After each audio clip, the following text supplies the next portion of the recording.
이 새벽에 우리에게 주시는 하나님의 말씀은 구약성경 창세기 24장 54절부터 67절까지의 말씀입니다. 제가 가지고 있는 성경책으로 구약성경 32쪽에 있습니다. 하나님의 말씀을 받들어 읽겠습니다. 이에 그들 곧 종과 동행자들이 먹고 마시고 유숙하고 아침에 일어나서 그가 이르되 나를 보내어 내 주인에게로 돌아가게 하소서. 리브가의 오라버니와 그의 어머니가 이르되 이 아이로 하여금 며칠 또는 열흘을 우리와 함께 머물게 하라. 그 후에 그가 갈 것이니라. 그 사람이 그들에게 이르되 나를 만류하지 마소서. 여호와께서 내게 형통한 길을 주셨으니 나를 보내어 내 주인에게로 돌아가게 하소서. 그들이 이르되 우리가 소녀를 불러 그에게 물으리라 하고 리브가를 불러 그에게 이르되 내가 이 사람들과 함께 가려느냐? 그가 대답하되 가겠나이다.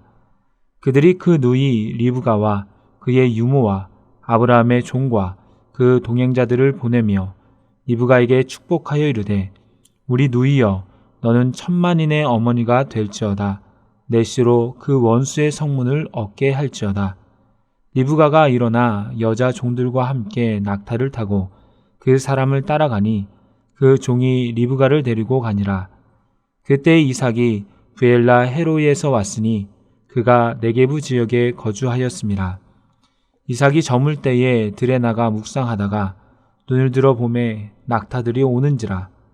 리브가가 눈을 들어 이삭을 바라보고 낙타에서 내려 종에게 말하되 들에서 배회하다가 우리에게로 마주 오는 자가 누구냐? 종이 이르되 이는 내 주인이니이다. 리브가가 너울을 가지고 자기의 얼굴을 가리더라. 종이 그 행한 일을 다 이삭에게 아뢰매 이삭이 리브가를 인도하여 그의 어머니 사라의 장막으로 들이고 그를 맞이하여 아내로 삼고 사랑하였으니 이삭이 그의 어머니를 장례한 후에 위로를 얻었더라. 아멘. 이 시간에는 지체하지 않는 엘리에셀이라는 제목으로 말씀을 나누도록 하겠습니다. 아브라함의 종 엘리에셀이 자신이 이곳에 어떻게 오게 되었으며 하나님께 무엇을 기도했는지 또 그 기도에 대한 응답이 리브가를 통해 어떠한 방식으로 이루어졌는지를 리브가의 가족에게 하나하나 설명하자 오빠인 라반과 아버지인 부두엘은 이 모든 과정이 하나님의 이끄심이요 하나님의 은혜임을 인정하게 됩니다. 그러면서 엘리에셀은 리브가에게 은금 패물과 의복을 주고 그녀의 오빠와 아버지에게는 보물을 주게 되죠. 그렇게 저녁에 서로 웃고 떠들면서 즐거운 시간을 보내게 됩니다. 그 다음 날이 되었습니다. 엘리에셀은 아침 일찍 일어납니다. 피곤할 수도 있습니다. 여독이 있을 수 있습니다. 밤새 얘기하느라고 고단할 수도 있습니다. 그러나 엘리에셀은 아침 일찍 새벽에 일어나 떠날 준비를 합니다. 그러면서 리브가의 식구들에게 요청합니다. 나를 보내어 내 주인에게로 돌아가게 하옵소서. 이 말은 본인만 가겠다는 얘기가 아니죠. 이삭의 아내가 될 리브가와 같이 가겠다는 것입니다. 이러한 요청에 가족들은 당황합니다.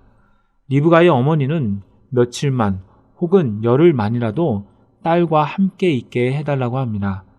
가족 입장에서는 어제 찾아온 손님에게서 딸을 달라는 얘기를 들었으니 딸을 떠나보내는 입장에서 시집 보내는 입장에서 그가 못했던 말들을 하고 싶었을 것입니다.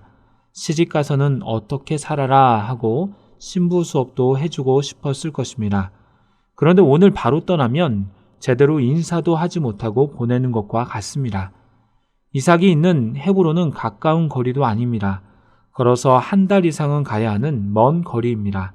시집 가면 다시 만나기가 어렵습니다. 그러기에 당장은 못 보낸다고 합니다. 하지만 아브라함의 종 엘리에셀은 완강합니다. 바로 떠나야 한다고 합니다. 지금 바로 주인에게로 가야 한다고 말을 합니다. 너무 완강하자 가족들은 당사자인 리브가에게 물어보고 결정하자고 합니다. 이 사람과 지금 가겠느냐라고 묻자 리브가는 가겠다라고 합니다. 어찌 보면 엘리에셀이 서두르는 것은 이해가 잘 되지 않을 수 있습니다. 또한 매정하다고 볼 수가 있습니다. 하지만 그에게는 그만한 이유가 있었습니다. 그 이유는 56절에 나와 있는데요. 그 사람이 그들에게 이르되 나를 만류하지 마소서. 여호와께서 내게 형통한 길을 주셨으니 나를 보내어 내 주인에게로 돌아가게 하소서. 여호와께서 내게 형통한 길을 보여주셨다는 겁니다.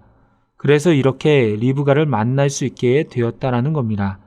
하지만 이것으로 엘리에셀의 임무가 끝난 것이 아닙니다.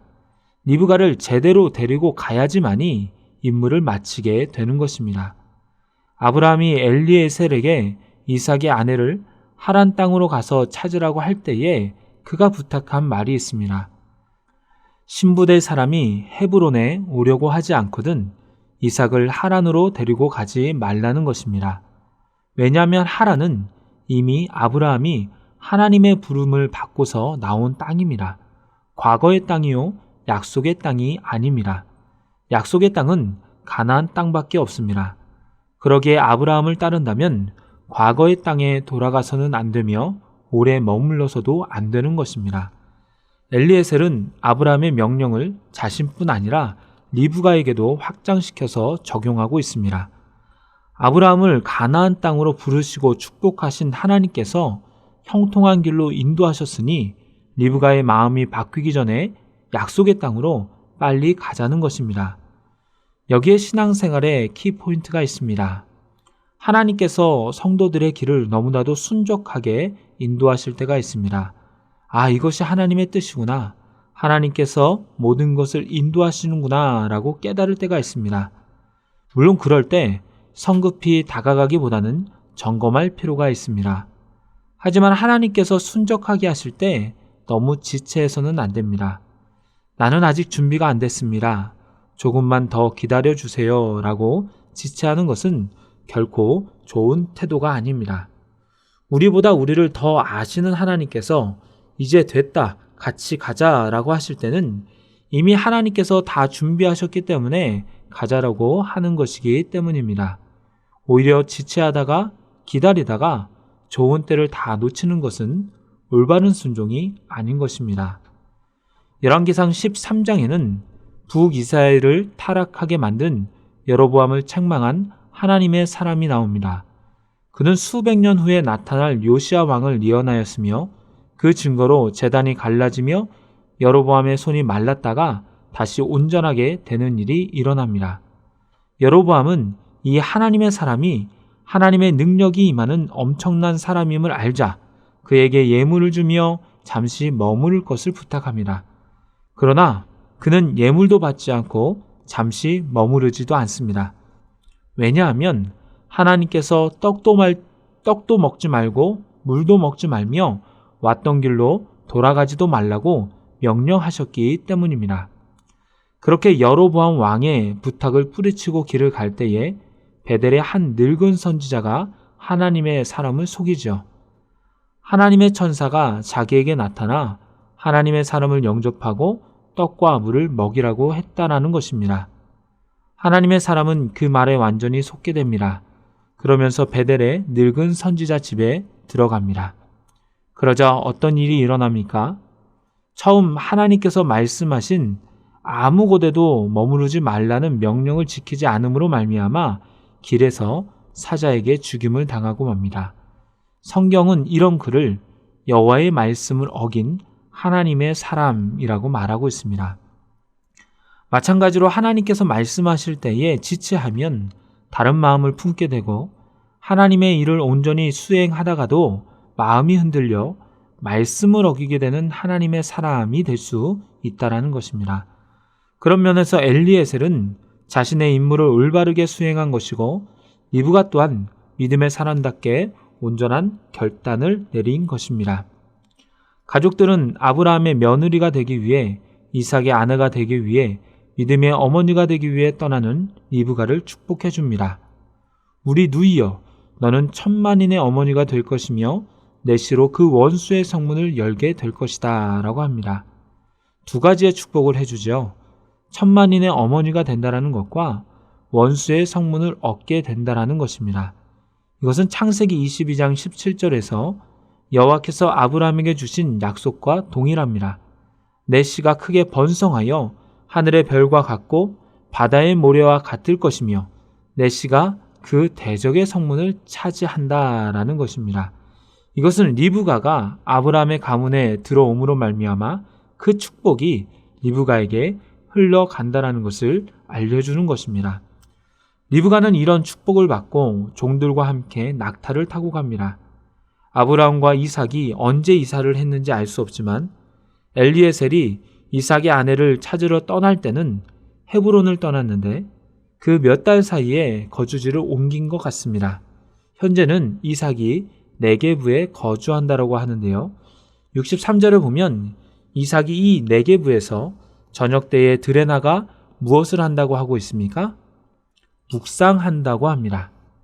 묵상하다가로 번역된 히브리어 수아흐의 의미는 깊이 생각하다, 기도하다입니다. 이삭이 네게부에서 저녁에 깊이 생각하며 기도하는 것은 하루 이틀 만의 일은 아니었을 것입니다.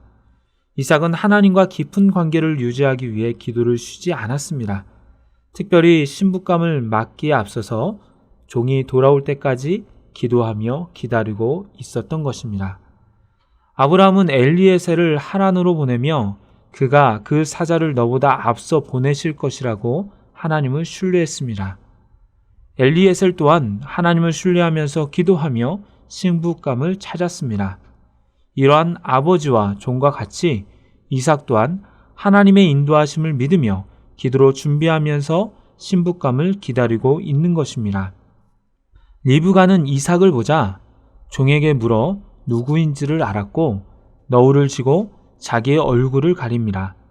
당시 결혼 전의 신부는 신랑 앞에서 너울로 얼굴을 가리는 것이 예의였습니다. 종은 어떻게 하나님께서 인도해 주셔서 리브가를 만났는지 설명하였고 이삭은 그 이야기를 다 듣고 리브가를 맞이하여 사라의 장막으로 드립니다.